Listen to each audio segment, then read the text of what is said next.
Los hombres de las cavernas.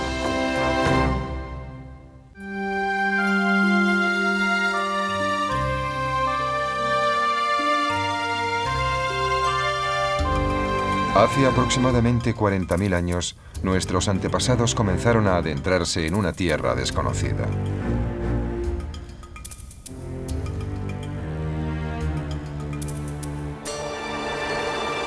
Después de siglos de un frío extremo, en Europa los últimos glaciares comenzaron a retroceder. Y fue precisamente allí, en un mundo cuyo clima era cada vez más cálido, donde los primeros seres humanos poblaron la Tierra.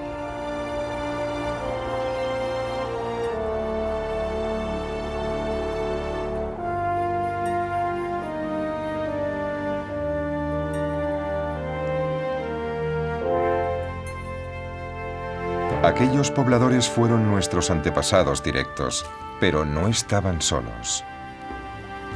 Otros seres humanos, los neandertales, vivían ya en aquellas regiones. A lo largo de más de 100.000 años, aquellas criaturas de baja estatura y complexión robusta habían desafiado gélidos vientos y bajas temperaturas de las diferentes glaciaciones. A medida que los Homo sapiens se extendieron a lo largo del mismo territorio ocupado por aquellos antiguos pobladores, el contacto entre ambas especies fue inevitable.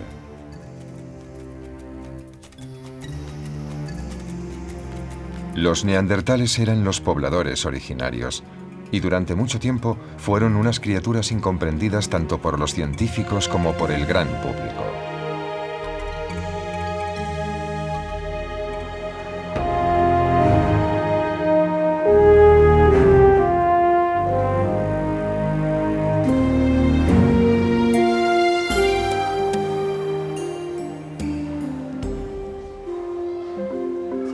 Los neandertales constituyen solo un eslabón fragmentario e incompleto en la dilatada historia de la especie humana.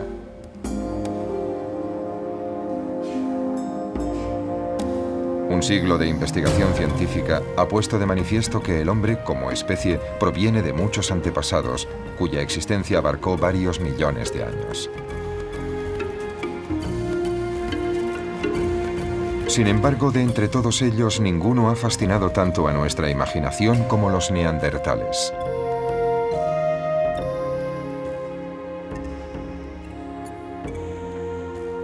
Su nombre se debe a que en 1856 los primeros fósiles fueron hallados en Neanderthal, un valle cercano a la localidad alemana de Düsseldorf.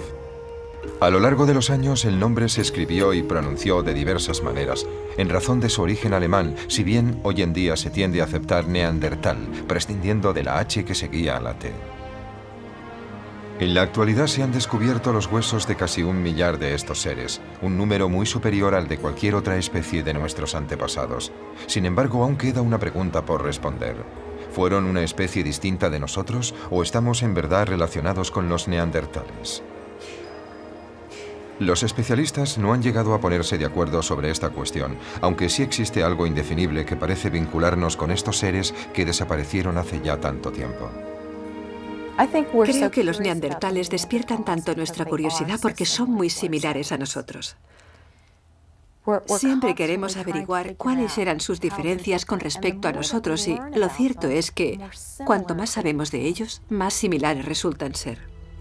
Los neandertales nos recuerdan una y otra vez que el modo de hacer de los humanos ha existido durante mucho tiempo. Sin embargo, los neandertales no dejaron cerámica, ni escritura, ni otros documentos arqueológicos. De ahí que a los especialistas les resulte difícil estudiarlos.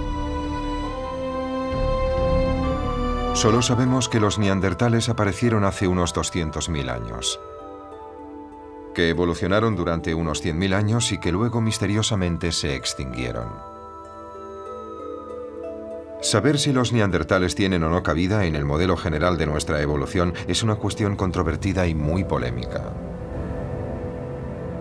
Durante años, los neandertales se han incluido entre los Homo sapiens, nuestra especie, o bien se los ha considerado una especie distinta, el Homo neanderthalensis, y que así sea depende de si son considerados como antepasados directos de los seres humanos modernos o bien como otra rama más de la evolución de la especie humana.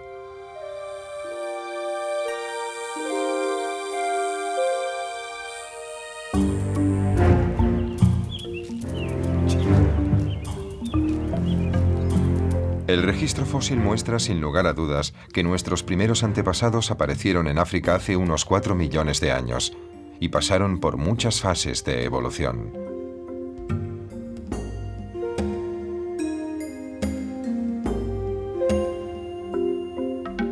Uno de sus descendientes directos, conocido como Homo erectus, porque andaba erguido, emigraría con el tiempo de su tierra natal africana. Estos fuertes y resistentes viajeros formaron grupos que se asentaron en Asia y Europa. Si bien los científicos están de acuerdo en que todos nosotros formamos parte del linaje común del Homo erectus, sus descendientes iban a evolucionar formando grupos claramente diferenciados en diversas partes del mundo.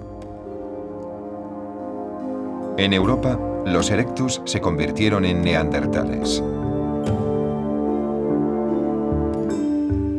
Aquellos grupos habitaron una extensa área del continente europeo y Oriente Medio, que abarcaba desde el actual Kazajstán hasta las Islas Británicas, y prosperaron en la región costera del Mediterráneo. Sin embargo, su población total puede que nunca llegase a superar los 100.000 individuos.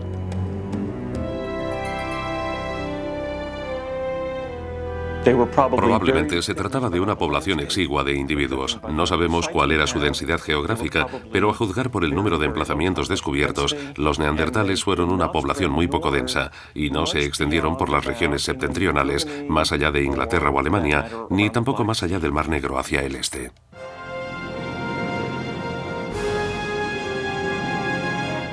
Fuertes cambios climáticos y un frío glacial constituyeron el mundo de los neandertales. Durante los más de 100.000 años de la existencia de los neandertales, el planeta conoció reiteradas glaciaciones o eras glaciales, durante las cuales Europa quedó atenazada bajo el avance de placas de hielo que solo más tarde comenzaron a retirarse poco a poco.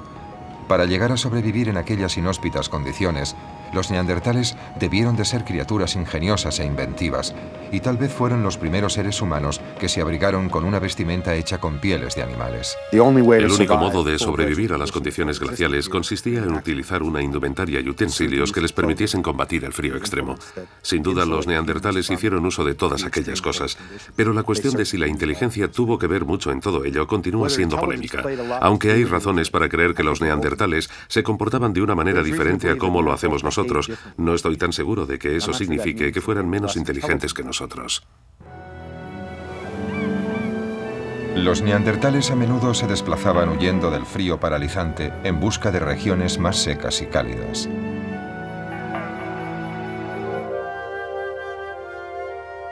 Por fortuna para la ciencia, los neandertales buscaron refugio en cuevas. Muchos de los emplazamientos que utilizaron contienen fósiles y vestigios de la vida en sus asentamientos. Hoy en día, tener una vista de lince mientras se trabaja con el pincel y la piqueta nos permitirá sacar a la luz los huesos y desenterrar su modo de vida, momentos que quedaron congelados en el tiempo.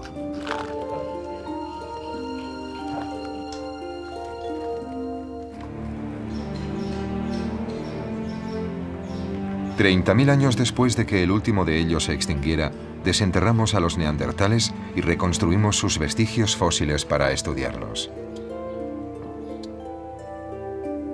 Si bien sus rostros eran claramente humanos, en nuestros días estos serían insólitos. A diferencia de los seres humanos modernos, los cráneos neandertales eran más aplanados y menos abombados. La diferencia más significativa era su frente inclinada y unas altas cejas sobre un acusado resalte óseo. Comparados con un hombre moderno, los neandertales tenían una nariz muy pronunciada y asimismo un mentón poco prominente. Pese a estas diferencias físicas evidentes, los neandertales tenían cerebros voluminosos, incluso más grandes que los nuestros.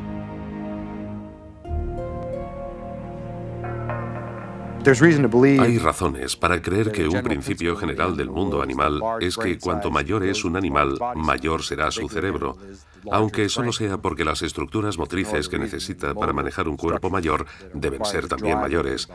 El tamaño del cerebro de los neandertales es mucho mayor que el nuestro, lo cual permite constatar que su tamaño corporal fue ligeramente más grande. Los neandertales fueron todo un triunfo evolutivo. Sus cuerpos se habían adaptado perfectamente para sobrevivir en un entorno duro y desafiante. Su fortaleza física se concentraba en la región de los brazos y la espalda. Un neandertal debía de ser de 2 a 3 veces más fuerte que un hombre moderno en buena forma física. Desarrollaron cuerpos fornidos de baja estatura, con extremidades cortas, lo cual permitía maximizar el volumen corporal y minimizar el área de superficie, un modo muy óptimo de mantener el cuerpo caliente en un clima frío.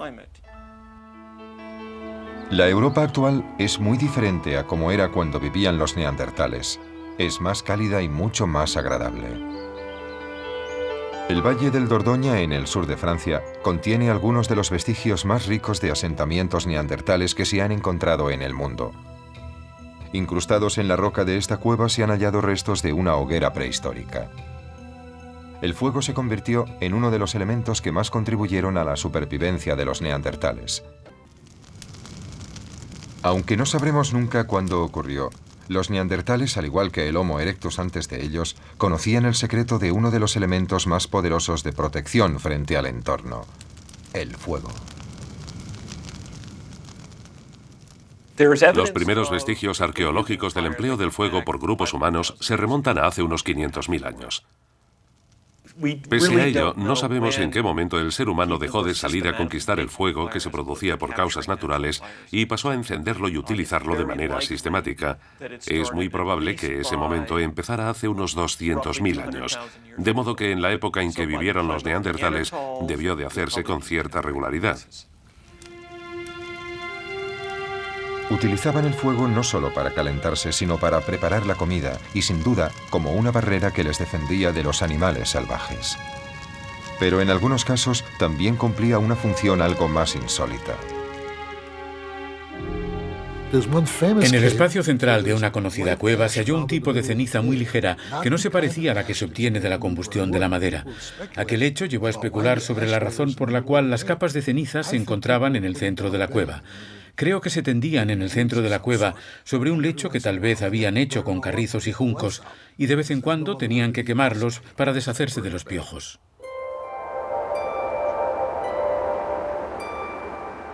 ¿Los neandertales fueron criaturas inteligentes? Las primeras teorías científicas desencadenaron las conjeturas más absurdas. En estas cuevas del sur de Francia, cerca de La Chapelle, se descubrió en 1908 el primer esqueleto casi completo de neandertal. Ese hallazgo perfiló nuestras primeras concepciones acerca de estos humanos prehistóricos y, por desgracia, también una de las más erróneas de la historia de la ciencia. El esqueleto correspondía a un hombre de edad avanzada y por eso se le denominó el anciano de La Chapelle. Ni la forma patizamba de sus piernas ni la deformidad del dedo gordo del pie fueron considerados en aquel momento defectos físicos. El cráneo estaba algo inclinado hacia adelante, lo cual hizo creer a los científicos que todos los neandertales no caminaban en una posición completamente erguida, sino que lo hacían encorvados hacia adelante.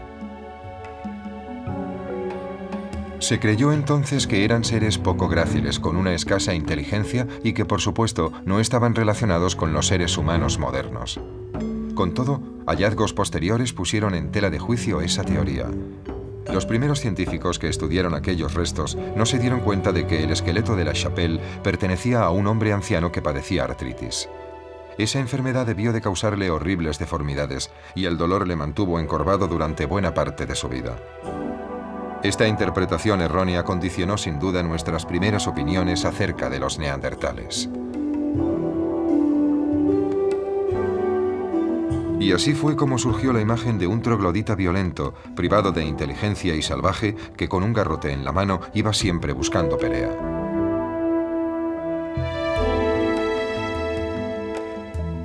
Incluso Hollywood fomentó ese mito, presentando a los neandertales como un prototipo cómico del ser humano.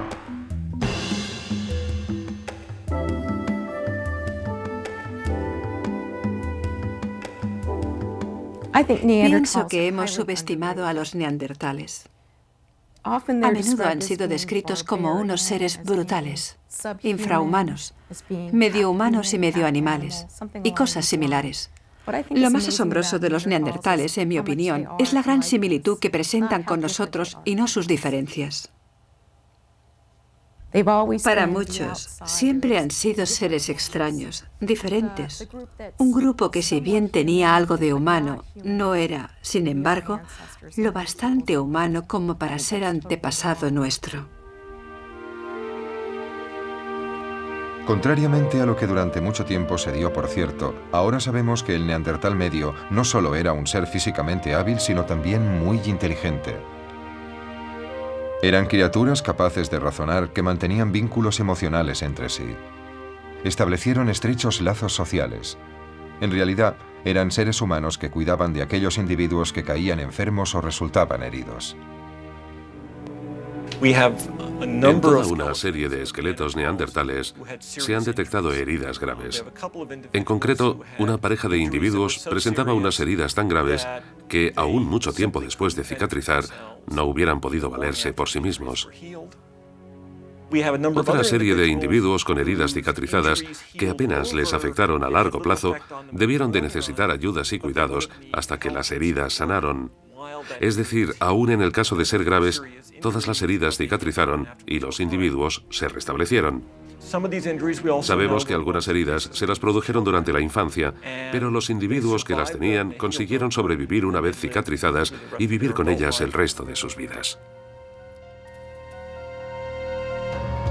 Puede que los neandertales sufrieran muchas de las heridas mientras se dedicaban a una de sus ocupaciones básicas, la continua búsqueda de alimentos, principalmente carne. No disponían de una tecnología de caza que les permitiera cobrar las piezas desde una distancia segura. No tenían ni arcos ni flechas, ni menos aún armas de fuego. De modo que debían dar caza a las piezas acercándose mucho al animal, lo cual exigía un gran despliegue de energía. Eran cazadores hábiles. Los neandertales perseguían a sus presas entre la amplia variedad de animales que vivían en la Europa de aquella época. Por lo que sabemos, la dieta de los neandertales estaba formada por una amplia variedad de animales. En algunos lugares sabemos que comían aves acuáticas, como cisnes, y en otros lugares rinocerontes y mastodontes lanudos. En realidad, la gama de animales era bastante amplia.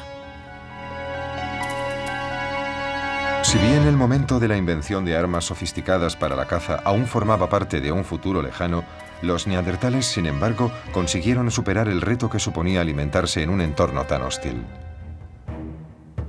Los neandertales disponían de útiles de piedra muy efectivos que empleaban para matar, destazar a los animales y cortar la carne.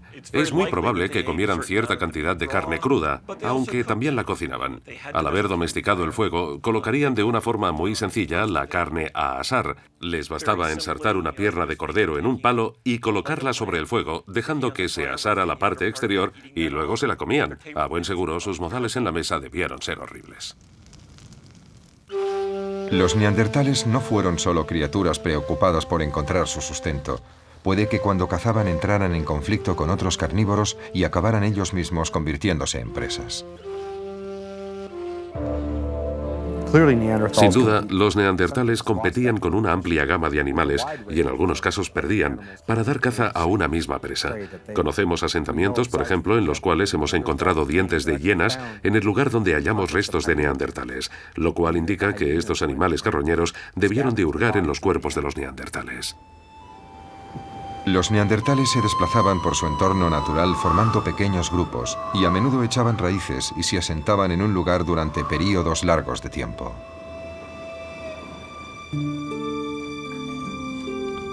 Pero, ¿qué sabemos acerca de su estructura social, de sus unidades familiares? Los vestigios arqueológicos nos aportan algunas pistas. Podemos aventurarnos a indicar, partiendo de los asentamientos, el número de individuos que probablemente estaban juntos en un determinado momento. No hay duda de que pasaban la mayor parte del año viviendo en pequeños grupos familiares, formados por un promedio de una docena de individuos, y como máximo quizá entre 10 y 15 individuos. También es muy probable que durante los meses de verano, cuando la comida abundaba más y el clima era más benigno, se reunieran en grupos bastante grandes, quizá de 20, 30 o 40 individuos o más. La existencia se hacía especialmente precaria cuando el hielo cubría el paisaje o en los meses de un invierno medio.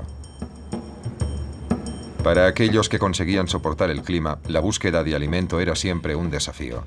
A veces los neandertales debieron de verse forzados a adoptar alternativas de vida mucho más desesperadas para sobrevivir. Cuando los neandertales se sentían muy hambrientos y uno de los miembros del grupo moría, es probable que vieran a aquel individuo como una fuente de sustento para los que seguían vivos. Es lo que se denomina canibalismo de supervivencia, algo que debió de suceder alguna vez. En la época en que los neandertales poblaron la Tierra, las condiciones de vida eran extremas.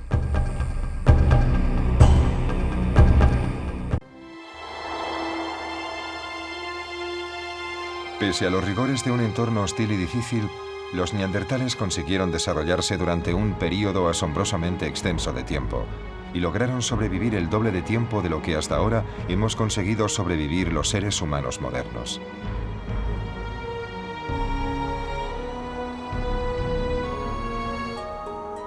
Pero a falta de documentos escritos, de arte rupestre o de otras pruebas materiales, la cuestión de si estos seres eran capaces de comunicarse mediante el habla y el lenguaje permanece aún sin respuesta.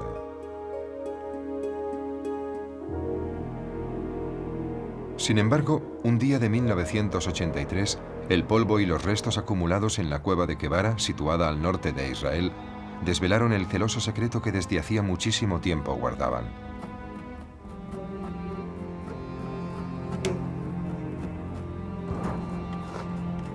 El primer hueso hioide intacto de Neandertal. Este diminuto hueso flotante en la parte posterior de la garganta es similar al que tiene el hombre moderno, y su existencia es esencial para el habla y la vocalización. Se trata del hueso hioide más antiguo que conocemos.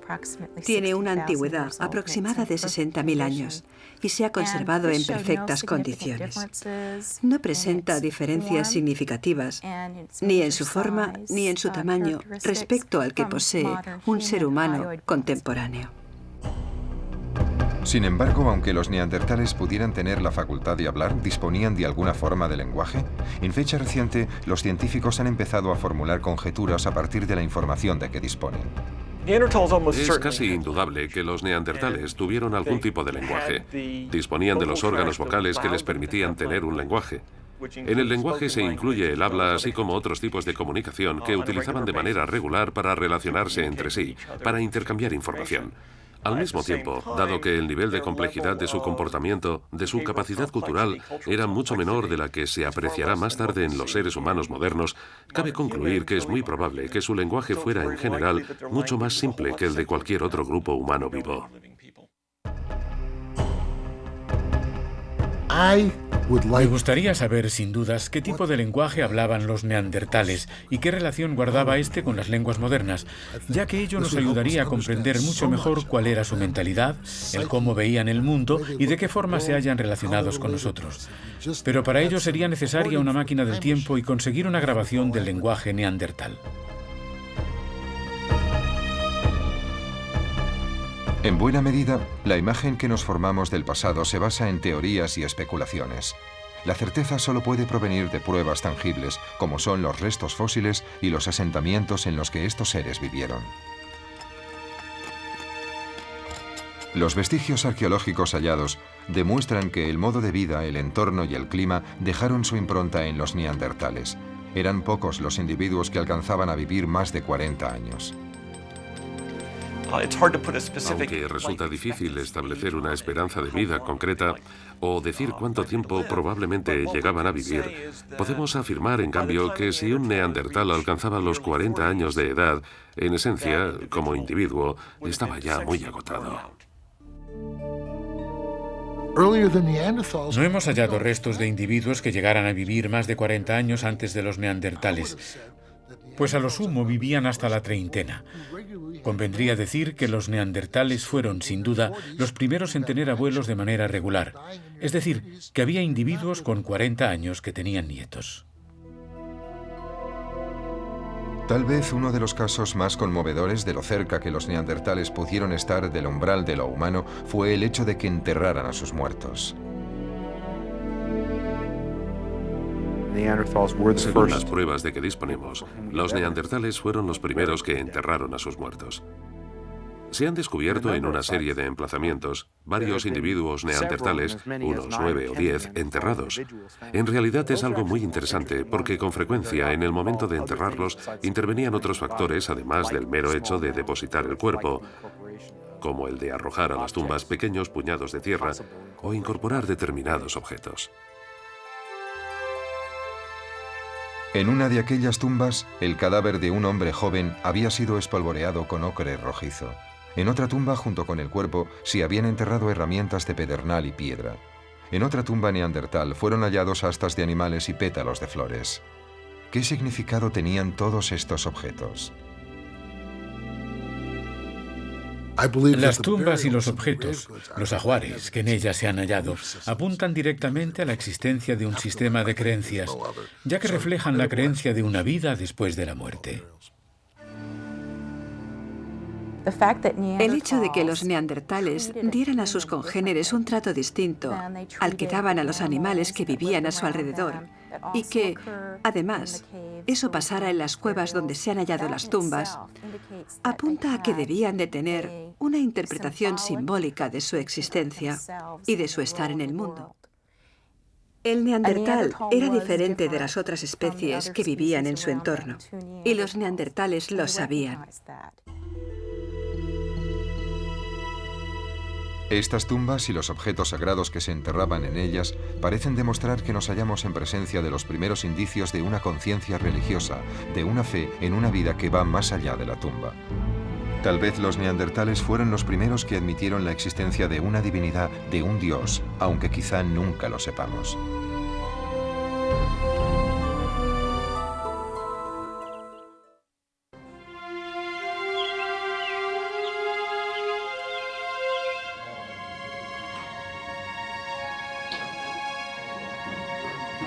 Ahondar en el enigma de los neandertales es para los especialistas un trabajo duro y extenuante. Pero cuando los resultados se concretan, su riqueza es inconmensurable. Cada uno de los fragmentos de hueso, cada utensilio de piedra, se convierte en una pieza más de un rompecabezas antropológico que arroja luz sobre los orígenes del ser humano.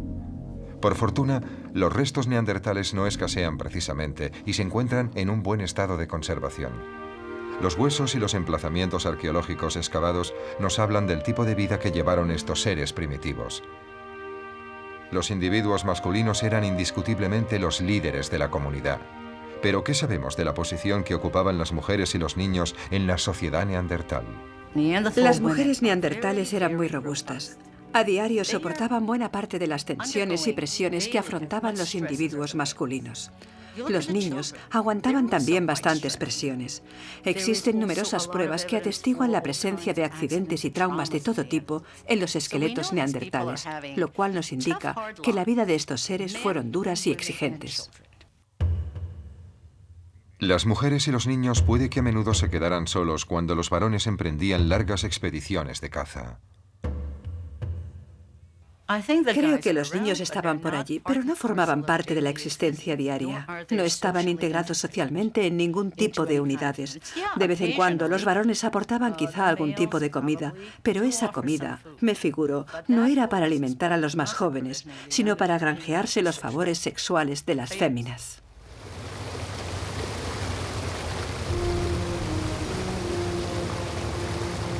Aunque buena parte de lo que podemos decir del comportamiento de los neandertales se basa solo en conjeturas, no obstante, hay vestigios sorprendentes que nos permiten imaginar el modo en que los machos trataban a las hembras. Las mujeres tenían una condición social baja entre los neandertales, y creo que las trataban mal porque, en general, no se molestaban en enterrarlas. Los individuos masculinos eran enterrados con lascas, con herramientas y otros objetos que debían de considerar útiles en la otra vida. En cambio, en el caso de las mujeres, nunca. Y aún en los casos que, como en algunos asentamientos de Francia, los cadáveres de un hombre y una mujer aparecían enterrados con los pies de uno junto a la cabeza del otro, los ajuares funerarios se hallan depositados en el lado del hombre. De ahí que no se pueda deducir que el trato dado a las mujeres fuera bueno, al menos no en lo relativo a su condición funeraria. Cuando hace cerca de 40.000 años el drama de la vida seguía desplegándose por las llanuras y mesetas de Europa, los neandertales ya no estaban solos.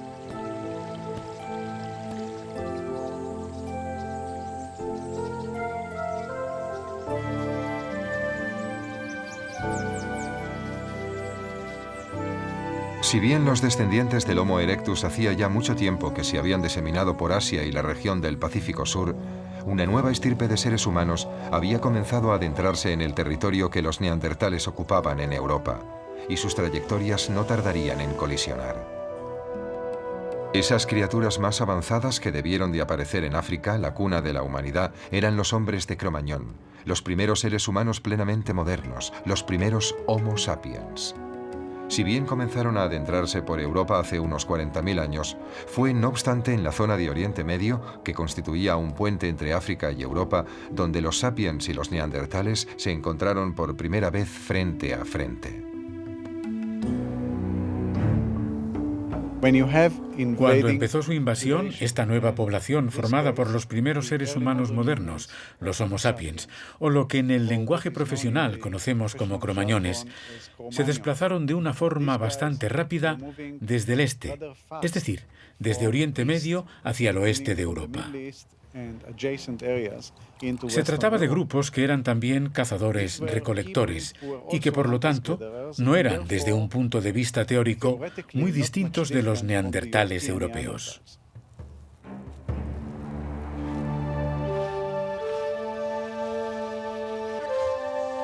Los neandertales habían sido la especie dominante sin rival en Europa durante más de 100.000 años. Sin embargo, de repente, aquella situación estaba a punto de cambiar.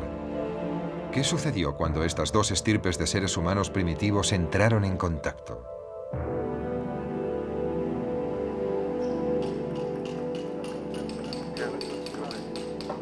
Los neandertales y los primeros seres humanos modernos podían haber interactuado de tres maneras.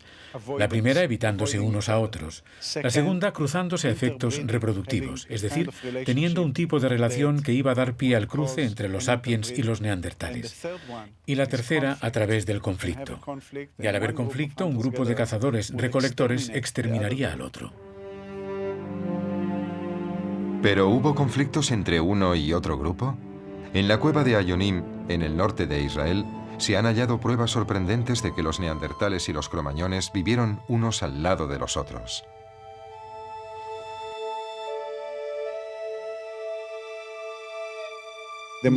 El aspecto más fascinante de mi trabajo con los neandertales y los primeros seres humanos es que hemos hallado restos de ambos grupos en una misma zona, a poca distancia geográfica uno de otro. Y eso nos lleva a preguntarnos por el uso que debieron de dar a sus asentamientos, cuál debió de ser su estructura social. Creo que cualquier prueba que hallamos sobre el comportamiento de estos seres humanos es fascinante, porque como otros muchos arqueólogos, me interesa ante todo la evolución del ser humano. Y la evolución humana no se puede comprender solo examinando los fósiles y los restos de esqueletos. Nos hace falta comprender y saber más acerca del modo en que estos grupos se comportaban. En definitiva, es preciso conocer más cosas acerca de cuál era su estructura social. Esta continúa siendo una de las principales incógnitas de la antropología. ¿De qué modo reaccionaron los primeros seres humanos modernos cuando reclamaron un territorio que previamente había sido ocupado en solitario por los neandertales? ¿Quién ganaría en aquella lucha? Los neandertales tenían un cuerpo robusto, pero los cromañones les aventajaban en términos tecnológicos. Disponían de armas mucho más sofisticadas.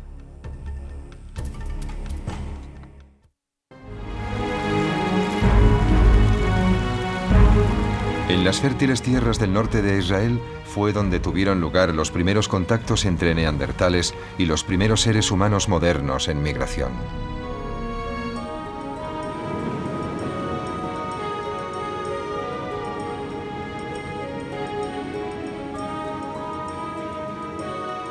Si bien los antropólogos saben que ambas especies vivieron muy cerca una de otra, no pueden decidirse, en cambio, entre si aquella relación estuvo caracterizada por el conflicto y la intolerancia o por la interacción mutua.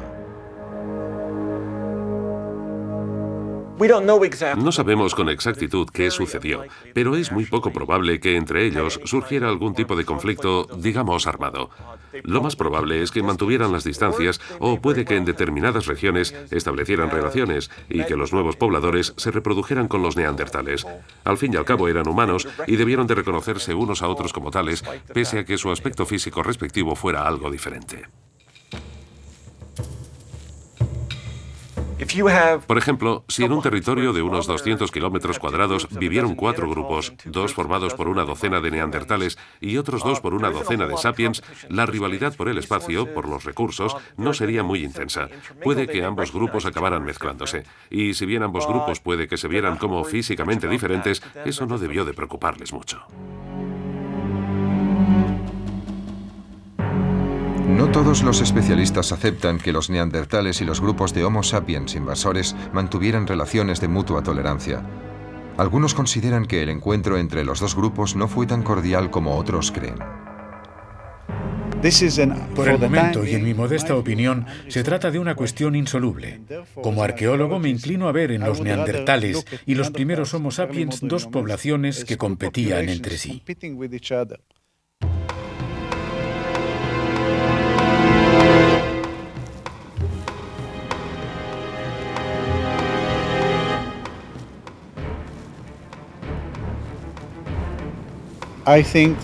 Creo que los primeros seres humanos modernos fueron unos de los que exterminaron a los neandertales.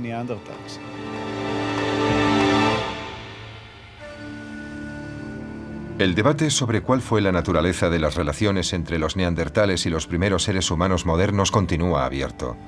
Sin embargo, 10.000 años después de que los neandertales entrasen en contacto con los primeros cromañones, los neandertales misteriosamente se extinguieron.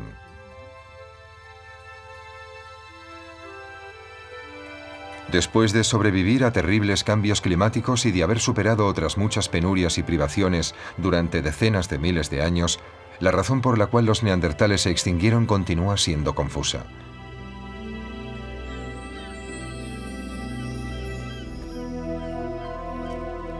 Tal vez fue porque salieron perdiendo ante la superioridad intelectual de los invasores, porque sucumbieron frente a sus herramientas y armas más eficaces. Los cromañones sin duda eran capaces de producir mejores herramientas y utensilios. Cabe la posibilidad de que la rivalidad entre los dos grupos terminara por erradicar a los últimos neandertales de sus asentamientos en Europa, lo cual les llevó a extinguirse. Tengo la fundada sospecha de que los neandertales y los seres humanos modernos, desde un punto de vista anatómico, se hallaban en una misma área geográfica y no se mantuvieron separados. Debieron de producirse mezclas y emparejamientos. No creo que aquellos seres humanos modernos, aquellos seres como nosotros, maravillosamente modernos, simplemente acabaran con todas las otras formas de vida que encontraban a su paso. Resulta difícil comprender cuál fue el contexto en que dos especies tan próximas en cuanto a su forma anatómica, su estructura y adaptación, como los seres humanos modernos y los neandertales, llegaron a coexistir durante 5 o 10.000 años, o quizá durante un periodo aún más extenso del que podemos verles coexistiendo en el oeste de Europa, o durante el periodo inconmensurablemente más amplio de tiempo en que coexistieron en Oriente Medio. Pero, sin duda, fue porque no eran especies diferentes que competían por un mismo nicho ecológico. Seguramente fueron capaces de cruzarse unos con otros, y si dos especies pueden reproducirse entre sí, y eso vale tanto para los animales como para los humanos, y generar una descendencia viable, sin duda lo harán, y si entran en contacto, se mezclan.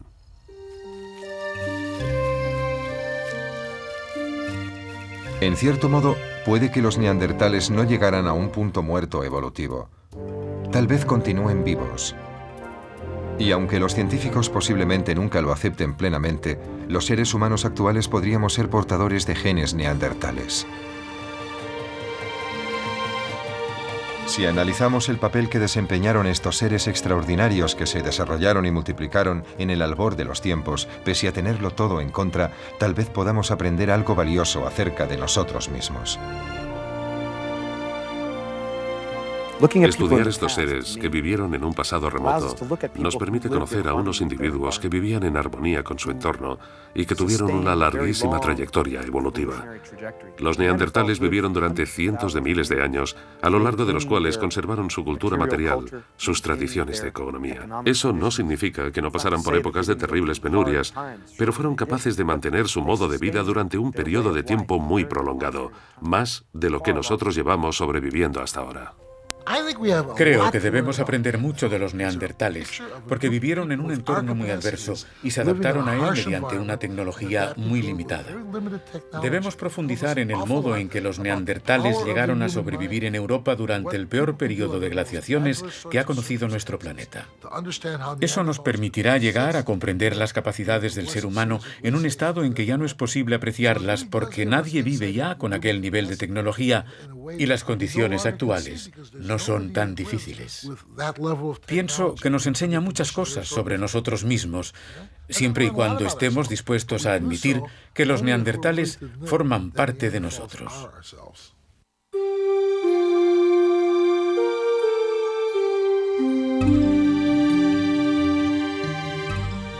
¿Podemos adaptarnos de una manera tan satisfactoria como lo lograron los neandertales? ¿O algún día otra especie nos reemplazará? Como sombras de un remoto pasado humano, los neandertales nos colocan ante nuestro propio y único reto. ¿Prevaleceremos o estamos abocados a desaparecer y a extinguirnos para convertirnos en objeto de estudio de una especie futura que va en busca de su historia?